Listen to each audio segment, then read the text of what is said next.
Shifting focus now to some breaking news that's coming in, and this is amid the standoff between India and Canada. Sources within the government have now confirmed to CNN News 18 that e-visa services to Canadian nationals have been resumed. The resumed visa services will include the issuance of entry visas, business and medical visas, and conference visas for Canadian nationals as well.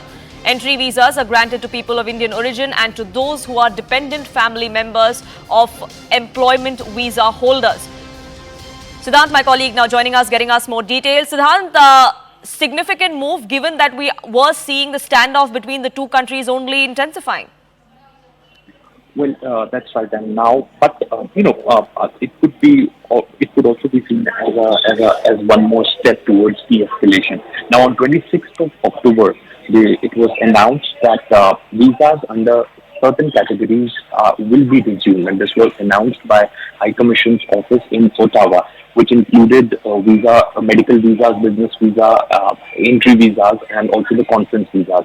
Now we are getting to know, in fact, the top sources in Government of India are confirming this to us, that the e-visa services have also been resumed for the Canadian nationals. And interestingly, this particular announcement is coming ahead of the participation of Justin Trudeau in G20 virtual meet later in the day. Back to you. Right, do stay on with me. Abhishek also joining us here on this broadcast, getting us more context of this. Now, a lot of steps were taken by the Indian government in retaliation to the kind of stance that Canada had taken, especially as far as blaming India for Nijjar's death without any evidence is concerned. We now know that visa services have been resumed. Have we had any reaction coming to the fore from the Canadian side over this?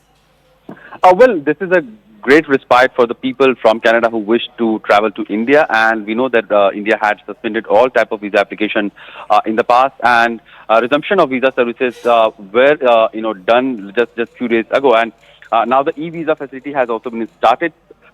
So far, there has not been any official reaction, but we know that there have been back-channel talks going on between the two sides as to how to restore these people-to-people engagement, and also the security situation in Canada, especially in the wake of those threat and intimidation calls and social media campaign by the anti-India elements and the Khalistani elements in Canada, those have also been reviewed. And in that, after the careful revision of entire security scenario, where India is now, we believe that India has found that those diplomats are now able to perform their duties.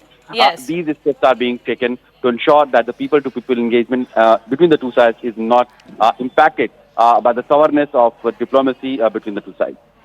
Right, but that does not mean all is well. Canada will have to come out and substantiate the allegations that they are making for the diplomatic standoff to de-escalate even further. Siddhant and Abhishek, thank you so much at the moment for getting us the latest.